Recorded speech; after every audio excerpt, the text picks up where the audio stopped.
نور في الظلمات أنسي في خلواتي، يا سعدي وهنائي القرآن حياتي.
هرچه از آن برخوردار شده اید بهره زندگی دنیاست و آنچه نزد الله است برای کسانی که ایمان آورده اند و بر پروردگارشان توکل می کنند بهتر و ماندگارتر می باشد.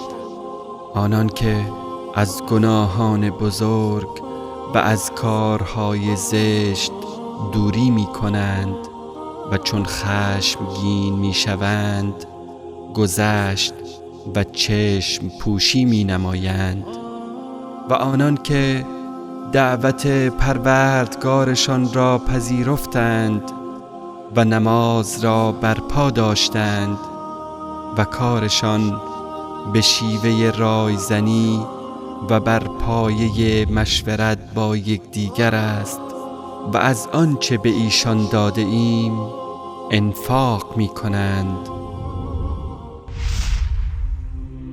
نور في الظلمات أنسي في خلواتي، يا سعدي وهنائي القرآن حياتي.